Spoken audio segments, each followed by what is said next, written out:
Do you aspire to be a woman who stands in her power, unapologetic for her success, and unwilling to compromise on her standards, values, and goals? Welcome. This is the Pretty Powerful Podcast, where Angela Gennari speaks with extraordinary women who are breaking barriers, shattering glass ceilings, dominating their sports, and rising to the top of their industry. It's time to step into your power. Hi, this is Angela Gennari with the Pretty Powerful Podcast, and I am sitting here with Teresa Rivero, who is a friend of mine and also an extremely impressive woman that I am very, very grateful that you've taken the time to be here. I know you're extremely busy, and you tend to travel a lot, so I know that your time is valuable, so thank you. So I'm going to read a little bit about Teresa so that everybody knows who I am talking to today.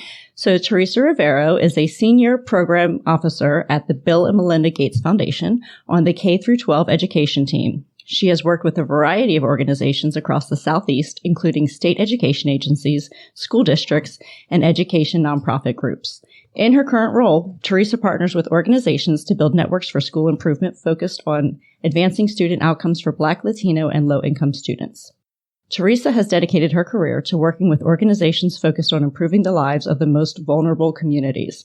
This includes serving as the grant officer for the Robert W. Woodruff Foundation, Director of Education at the Latin American Association, Program Director at the Whiteford School-Based Health Clinic, and as a volunteer with the Peace Corps in Honduras.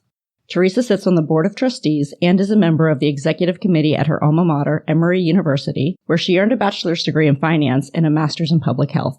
Additionally, she also holds a master's in business administration from Georgia State University. Teresa also serves on the Learn for Life Board and Leadership Atlanta Board of Directors.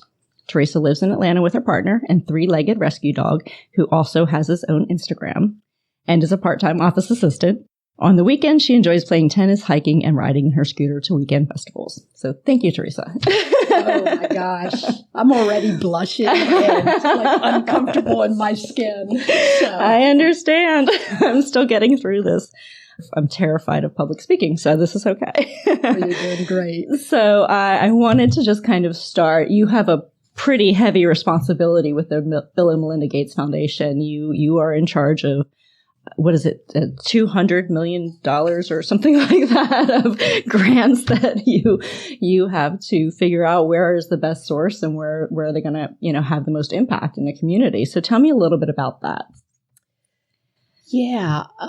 Well, Angela, I'm just so, I think the best way to say it is just so humbled by being here with you. Well, thank you. And just everything you do and what you stand for.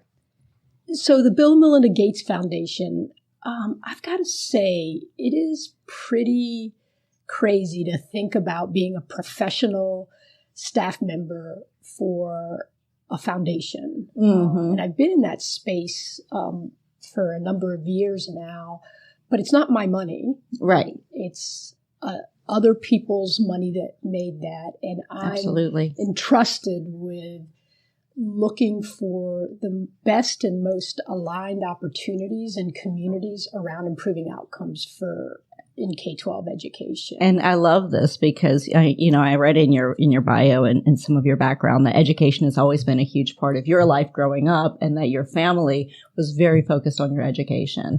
And so tell me a little bit about where that comes from. And I know that your parents had immigrated here from Cuba. Yeah. So tell me about their journey and why education became such a focus of your life. Sure. And I don't know how, this could take all day. No, you've got time. Not of me, that journey. So you're right.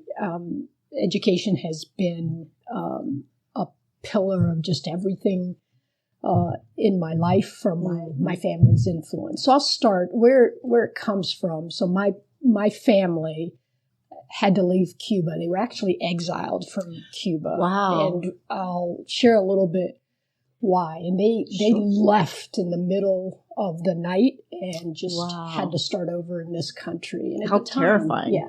So in 1959, when they left with nothing, making it this way, what they just banked on is, hey, we're going to pull ourselves back up and we're going to focus on our children's education. So that was a mantra. Like every second of every moment, it felt like growing up. Wow. But the story of that is my dad's dad, so my paternal grandfather, was the last president-elect of Cuba. Wow. And he was wasn't educated. At the age of 13, his father passed away. Wow. And at that time, he was taking care of the farm. His brother was old enough, and he just went to Havana to say, I want to get an education. Wow. And from that point on, he made it through law school at the age of 22. Wow. Incredible. And then just essentially moved from being a journalist to getting involved in politics from his own experience, and became Minister of Education of Cuba. Wow. And so to make a 60-year story very short, he, when the revolution was happening in the mid to late 50s, the dictator at the time said, I'm going to hold free elections. My grandfather was one of 10 or 12 candidates and won the elections. Wow. However, Castro and Che Guevara were taking hold, and the revolution actually beat out any elections that were held. So when the revolutionaries hit Havana, it was New Year's Eve, 1958 going to 59. Yeah. My family literally had to leave that night from the presidential palace. There was a party going on because the dictator was leaving, others were leaving the country, and a plane was left behind. Folks went to Santo Domingo, and my family tried to get into the U.S., but were denied coming in at the time because we were supporting the revolution.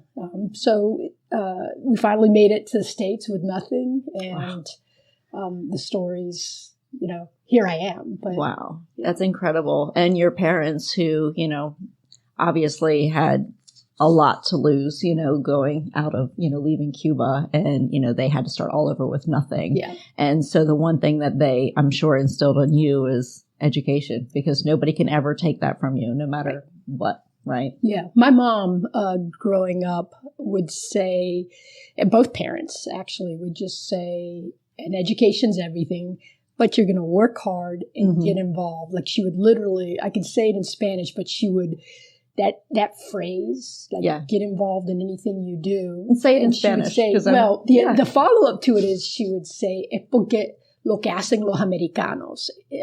She's like, get involved, work hard, study, because it's what the Americans do. Yeah. And it took me decades to realize I was born in this country. I just happened to have grown up in that Cuban community. Right. And I'm sure that's such a strong community, because you have people who are in the same situation where they have all left to start a better life in America. And, here they are, with their children. That's their legacy, right? So it's, you have to carry on something that, they gave up everything to give their opportunities to their children. Yeah. And so that's an incredible way to start, and how nice to honor that, because you're not the only successful one. Your brothers are both successful as well. So, I mean, I'm sure they must be extremely proud. Yeah, they're super smart and successful. I just work really hard. Well, and I love it because, I was listening to one of your stories that I saw when you were giving a presentation to, it's the Latin American Association. Yes. Yep.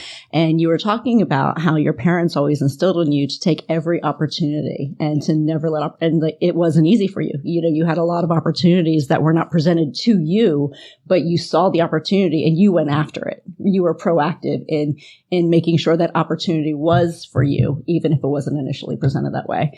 And so tell me about some of the opportunities that you have taken that probably wouldn't have gotten you to where you are had you said, I should just, let that go. Yeah, that's a great question. And when I think about your lead up to that, one thing I'll say, and I'll get to the opportunity, is there's two ways to think about those, right? Because you have the the book intelligence, right, and smarts, and you can pave your way that way, or you have the kind of street smarts. And some people have both, right? I come from a very intellectual family, and that didn't stick as much, but it was the knowing how to navigate and the street smarts. Yeah. And I would say the opportunities were never super clear. I just followed what I just knew I wanted to do. And I'll say I was never the fastest or like the strongest in achieving things, but what it was is just persistence and staying at it. So what my friends will tell me is I just sneak up on people. And I love that. Right. And I learn enough to then understand this is how I can navigate. Yeah. And I use that kind of street smarts to think about making an impact. Well, and I think one of the things that I consider when I think of women who are making their way is tenacity, because I feel like nobody has more tenacity than a woman who is determined. And so that tenacity is everything, because you constantly strive, and it's very rare that opportunities are clear, right? And so I know so many times I've heard people say, well, I would have done it, but I just wasn't sure. And, I was hesitant because it wasn't really the right timing or the right, opportunity. And sometimes you have to just leap, even if it doesn't seem quite right. Because you don't know. You don't know what that's going to lead to, and you don't know the path or the roads that are going to open as a result of at least walking, and moving forward. That from building businesses, right? And that's for sure. It's like walk your path, right? And that path isn't going to necessarily be super clear. Always. And it's just that. One thing I'll say about kind of in growing up in Miami is there's a couple of significant things. One, I spoke Spanish until I was 5. Yeah. So, my brothers would come home. They're both older, and we would speak some. But my first language until then was Spanish. And then when I got into elementary school, it was English during the day. But when I got home, it was Spanish. And so it was 2 languages, 2 cultures. One foot in the U.S., one foot in Little Havana in Miami, right? And it was navigating that, so just understanding that. The other was my parents were looking for the best education in the public school system they could get. They didn't know what that meant, but they knew that they would try to get into neighborhoods that had that. And as a result, we moved quite a bit. Yeah. So I went to 10 different schools in 12 years. Wow. And there's no better way to, 1, hide. Right. And 2, learn how to just assess situations and new environments right away, and know how to navigate, figure out, okay, these are the rules of the game. Right. Figure that out. Wow. The downside to that, Angela, is, and I don't talk a bunch about this, but I had a learning disability. I'm dyslexic that wasn't diagnosed until I got to college, where an English professor was like, why are you working so hard? And essentially what he's saying is, and this is what it's producing. Right. Right. Because he would see it, and I couldn't string in a. I could, because I worked really hard, but it was, the product wasn't didn't match the effort. The input didn't match the output. Right.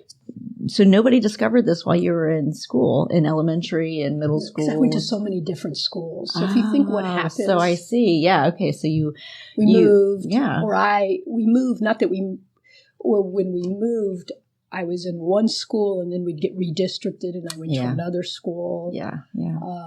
Wow. So I had that experience. So they couldn't catch up with it. They didn't have enough time. I think that's probably well, that's interesting. So then all the way through school, your parents are moving you from school to give you better opportunities. And yet there's this big thing that's happening, underlying issue that you didn't know about until you got to college and somebody figured that out. That's amazing. Yeah. And the other piece about that is I am super close with my brother, my brothers Andres and Carlos, and they are the smartest and achieving folks and really can love to read, love to debate, love to do amazing writers.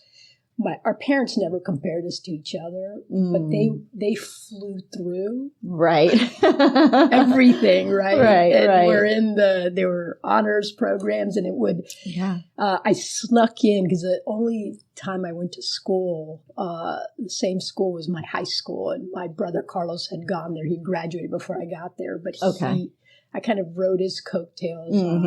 Hey, she'll be in these classes, right. So it was just hard work. Absolutely. Yeah. Wow. That's incredible. So I know that when you left Miami, there was this idea that maybe a girl shouldn't go that far from Miami, right? Like you were the baby and, you were the girl and you should stay close, right? And so how did you get that courage to go to Atlanta versus stay in Miami? I was, I don't even know how to describe it. I was fortunate because both my brothers, they paid the path to going outside of Miami. So they went up to schools in the Northeast. And we got to, my parents and I visited them at different points. And it just kind of opened up that door. Yeah. I didn't apply to any school that was in Miami. My parents were they were open to it. It was the rest of the family. Right. The grandfather I talked about literally sat down my dad and said, should a girl go this far away?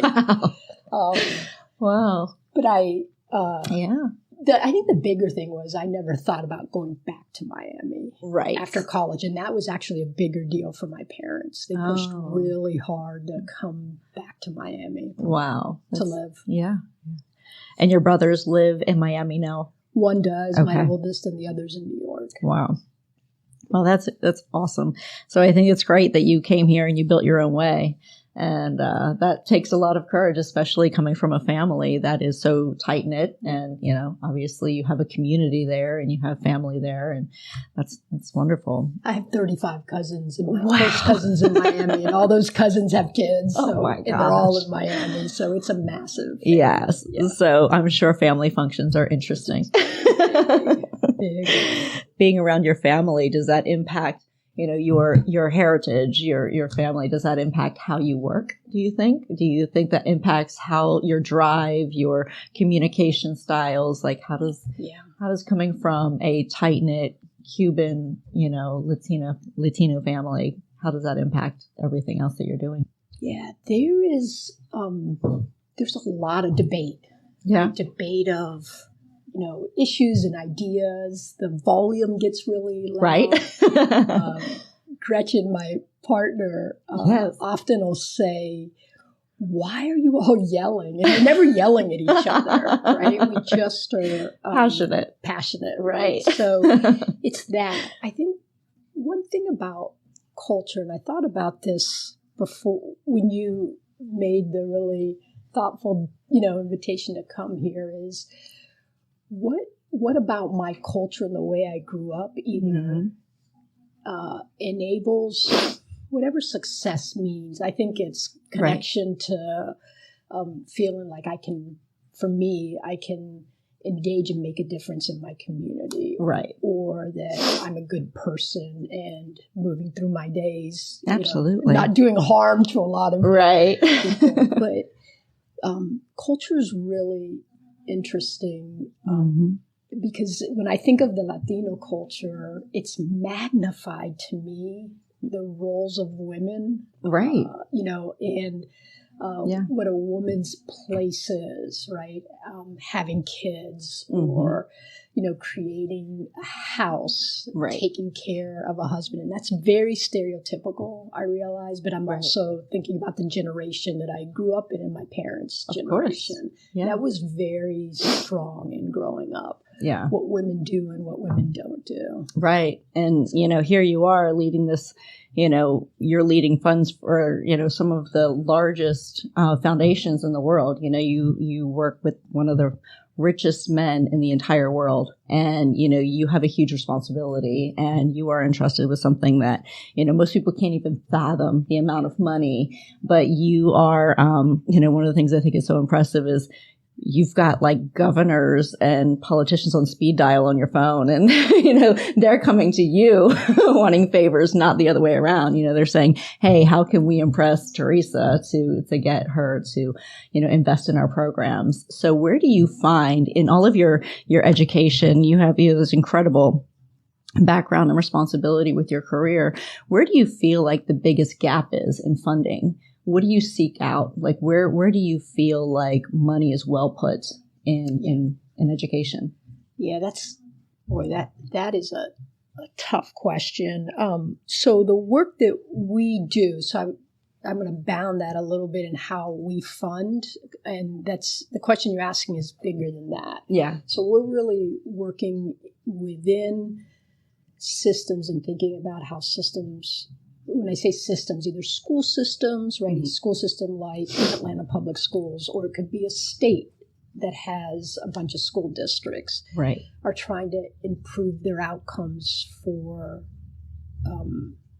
students where the systems have failed them, right? Okay. So there are big education gaps in our country, right, and folks will have a lot to say about why those exist. Right. So we can put that aside. Right. That's a whole other episode. That's a whole other episode. It really is to debate right. that. Right.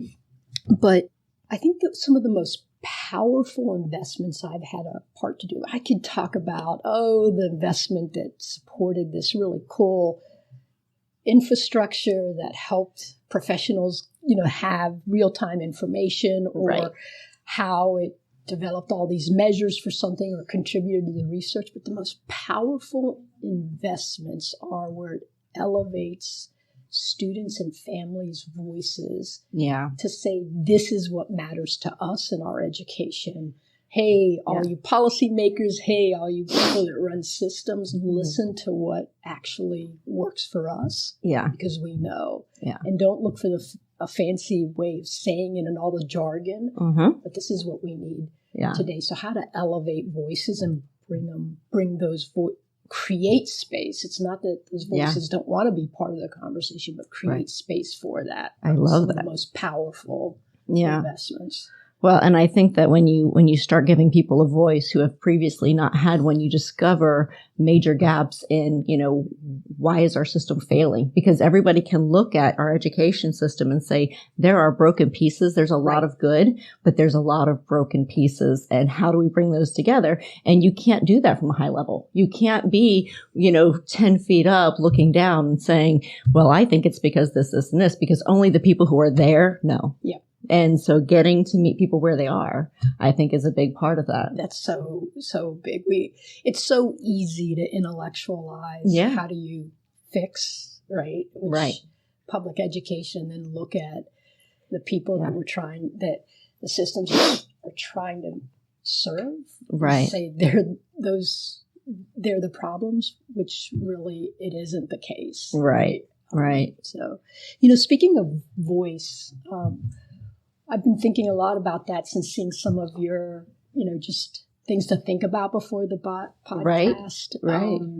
And when I think of finding voice, I really think of looking at, where have we seen in society women that use their voices to make a difference. And one of the things that recently I'm so excited to see in philanthropy is women like Mackenzie Scott, or Melinda Gates, right? Who now, because of circumstances and forces, now have their own major efforts, and are redefining how philanthropy is done. I love that. I've been watching that as well. And I think, when you have a powerful husband, right, and he's leading the effort, and that's the name everybody knows, that's the household name, and you're just kind of the, you're the wife. You're just the one who is almost an accessory. And now you have your own power and you are stepping into that power and you have your own voice, and the things that are changing are significant and impactful. I'm so excited about that too. Yeah. I've been watching and I have been like, cheering them on. Right. And redefining how to share power. Right? Yeah. Regardless of, I can be the most thoughtful, most community-driven, yes, come from a community, but a professional role in philanthropy or the type of roles that a billionaire may take. Absolutely. Is power, right? Yes. And these, not just these two women, there are others. Those are the ones that come to mind right now, are redefining how to start to distribute, how it looks different. Yeah. And I think that it's going to be a bigger impact, because I think women by nature, we are nurturers, right? We want to take care of, we don't want to take care of a system. We want to take care of a community, right? So I think that that's going to be more impactful. I think you're going to see it reach the people who need it more now that, we have women in charge of where those funds are going. Yep. And so I'm super excited about that, because I feel the same way. And those voices that, you were referring to, I think, when you give a woman a voice who has been quiet for so long, and suddenly, women watch. We tend to watch. We tend to observe. We're going to sit back. We're making notes, but we don't always have a voice to express how we feel about something. And once that voice is heard, now you have what has been built up over so long. And we look at how to fix an entire generation, how to leave a legacy, how to make sure that, this isn't just for this one thing. We're not funding this one project. We're funding this project that can lead to, a bigger community effort. So you're spot on. Yeah, excited. You must be working at our shop. That's right. I am observing. So no, but it's amazing, and so I'm excited for that. So you have been doing a ton of really cool speaking engagements. You were a commencement speaker for Emory. You have done, which is one of the most prestigious, universities in the Southeast. And so, what was that like? Yeah. So you may know, so it was part of Emory, so Oxford College. Yeah. Yeah. So I got to, I guess it was 2017. Yeah. The Doug Hicks, who's the dean there, called me up and invited me and literally said, listen, Oprah turned us down, but you were our second option. I love it. I love it. It was cool. And yes. Stepping on the stage, my parents came, my brothers came, a couple of my best friends were there, but the graduates were right up front. And I had that moment. It was a windy day, and I had that moment of like, I have nothing, these graduates, to offer. Right. That but I leaned into it, that terrified moment. Yeah, I leaned into it, and it was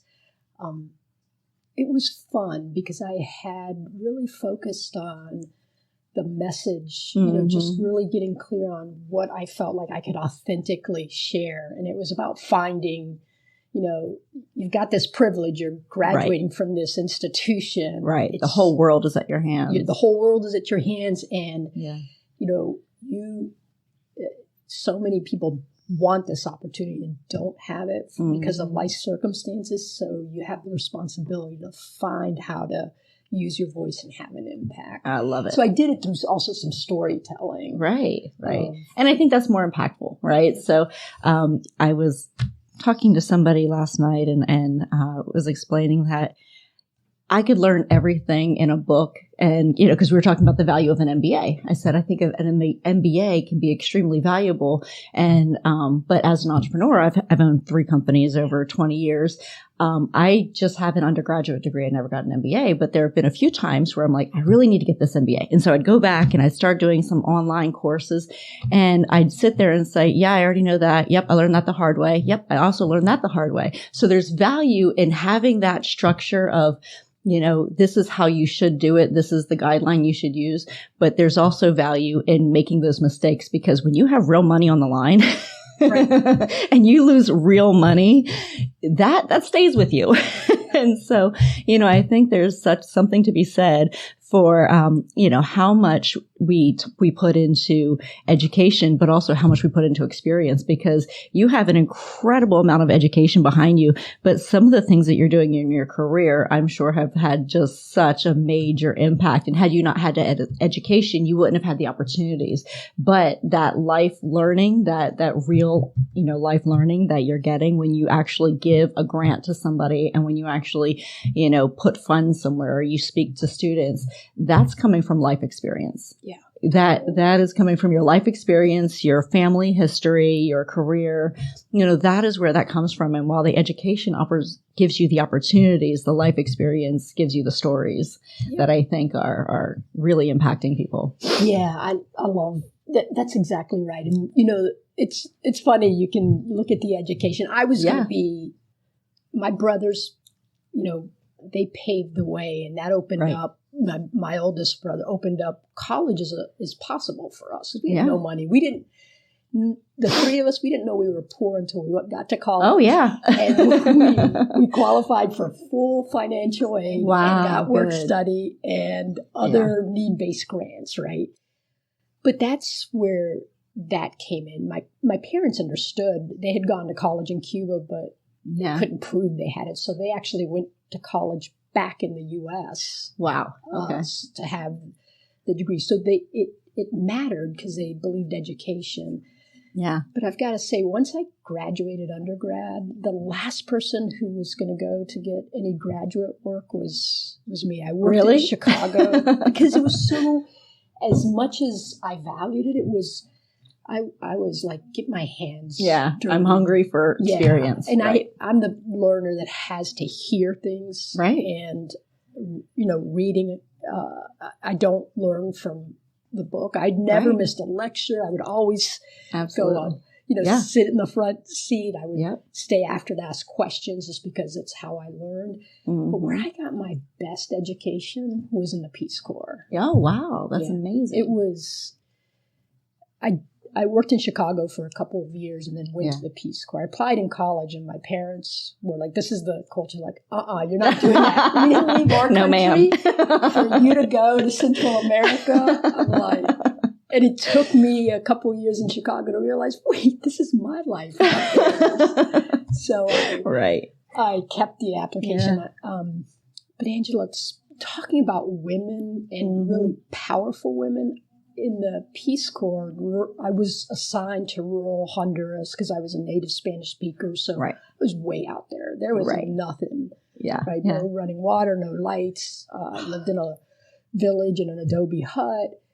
They'd never had a Peace Corps volunteer, but the agency I was assigned to, La Organización para el Desarrollo de Empresa Femenina, the development for women in business, was funded by the Swiss government, these microloans in the late 80s, when it was just for men and farmers.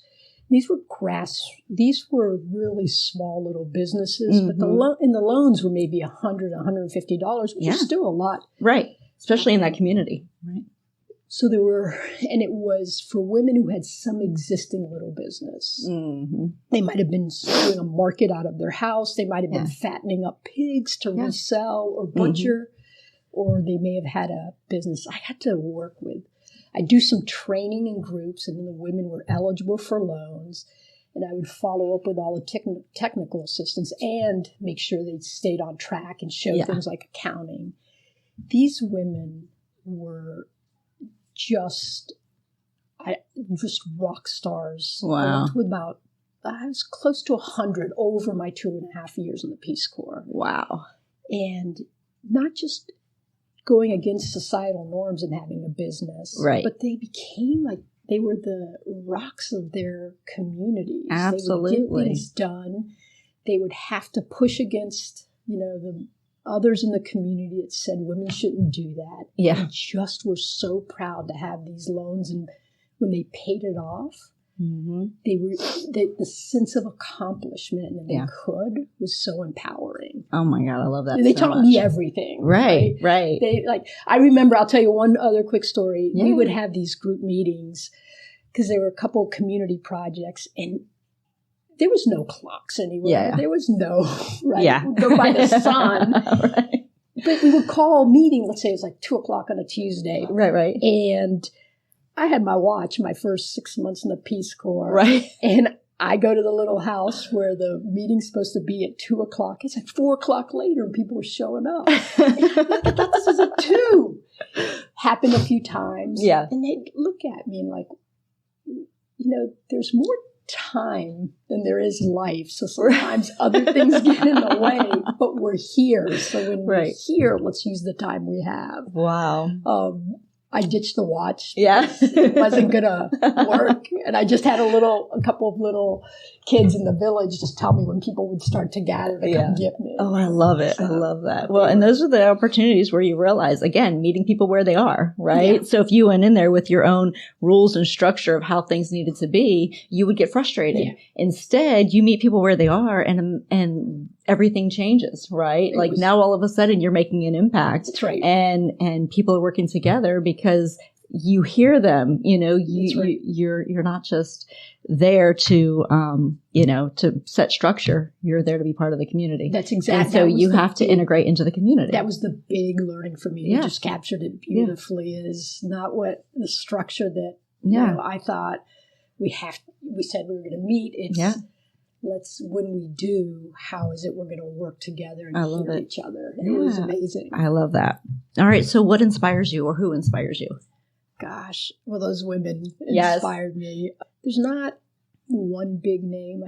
I'm really inspired by, it's like the extremes that every day people just trying to do something in their community, as little as it may be, the volunteering to do this, or the generosity to that just people do have. And I'm just also inspired by being outside and seeing the bigness of our world. Absolutely. Right? You realize how little we are, right? The more you get into on a higher level, whether it's nature, whether it's, hiking, whether it's exploring, traveling, you realize how tiny our little universe is. So, that we operate in, and we think everything is so big and significant. And then you start traveling and you start seeing other cultures and you start seeing, nature in its grand form. And you think, gosh, my little concerns at home, my internet being down, is not a big deal. The gift of the pandemic for me was I've always gotten outside a bunch, I walked all over the place, but is to take those deep breaths and just look around. And, absolutely. How amazing things are. It's impactful. So as women, we give our power away a lot, right? So we tend to give our power away easily. It's our family, our career. We give accolades to everybody. We rarely step into our own power. Tell me about a time where you stepped into your power and what that meant to you. Yeah. I think the one that just sticks with me because it had to do with raising something at work, had to do with money. Yeah. Right. So it was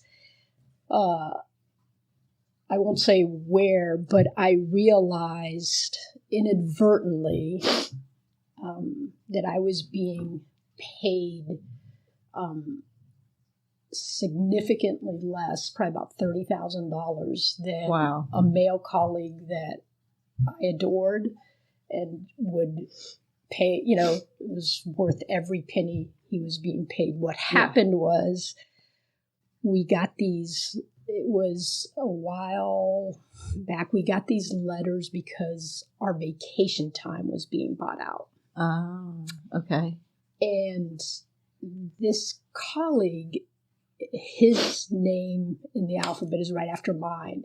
Somehow our HR department put both of our letters, when you still sent letters, right, in the same envelope. Oh, wow. And I opened it up. Mm-hmm. I mean, I thought, I'm looking at the second page, and I'm like, why is this the same thing? And I realized I have somebody else's. But why it was significant was it gave us our per hour of buyout. Wow. To buy out the vacation. Mm-hmm. And I realized it was how much more. So I quickly did the math. Yeah. And I got, as you can imagine, really pissed off. Of course. Same experience, same education, same role, same promotions. And I had the couple of folks I consulted that I really trusted, like, let's go sue. You have, there's no reason. I had to think about it. And I found I had to find what I needed to do. Yeah. And I went to the person that led our division, who happened to be a woman, and said, I put the letter back and sent it to HR. Right. I said, you made a mistake. Yeah. Right? But then I went to the person that led our division and said, this has come to my attention. I would have never known. And I chose to go that route. She was relatively new. Yeah. So it wasn't her doing, but she had the opportunity to do something about it. Right. And I had a really great relationship with my immediate supervisor, but I realized he was part of the challenge. Wow. And I sat down and said, listen, I know this. Right. It's not my nature to make I'm not going to make this big public deal, but how are we going to make this right? Yeah. She looked at me and she said, you're absolutely right. I didn't have the letter. It was just my... Right. But it was there. And she said, can you give me 90 days? Because I need to know how to navigate this. And I will come back to you if not before. Okay. And within a month, it wasn't just equal. It was a significant bump up and retro. Good. Kind of from the time that it was pretty clear the time. So that felt the right well, way and to do it. absolutely. And the way you handled it, I think was right? Because, it's easy to go into a lawsuit situation, but it takes more courage to say, I'm going to give you the opportunity to make this right. And I hope you do. And, and go that way, because I think it saves your integrity. I think people look at you in a different way and say, you know what? She did this the right way. She really stepped into her power. We owe her this. This is, and it still is shocking to me, the inequity of pay when it comes to women and men, in the same role. And, it's a challenge because I've worked for myself for most of my life. And so there are many, many years I never took a salary at all. But, I was looking at CEO salaries a couple months ago, and I just thought, wow, that's incredible, because I pay myself like nothing. I'm sure. So, all the money goes right back into the company. Yeah. And, but I look at what CEOs get paid, and it's just incredible, especially when you look at the disparity between what a CEO gets and the rest of the team. And it's a little shocking. A friend of mine she works for a major company in Atlanta, and was just saying that she, they had the largest bonuses that they had ever given out in 2021. But they have a consulting company that comes in and they want to eliminate a large part of their staff, and it happens to be mostly female. And so, she's kind of she's looking at this as, she's kind of in the later years of her career. Is this going to be something that she can come back from? And probably not. Yet they're justifying it after giving all of these major bonuses to the executives of the corporation. And it feels so unfair. Because you're putting people in a situation where they may not be able to rebound financially. Yeah. So it's tough. But good for you for standing in your power and going to them and saying, look, this is the right thing to do. I'm letting you lead the way on this. Yeah. No, it was, I also wrestled why it felt so terrifying. I have no doubt. This is going to be a gross overstatement, but a male colleague just steps into it without without this is the thing to do. Right. Way before, even in the negotiations. Right. And as women, we're afraid to ask for what we deserve. So it was a real moment of, you know what, I was so pissed off, and I had to channel that energy channel that energy to figure out how I needed to to do it. But, yeah.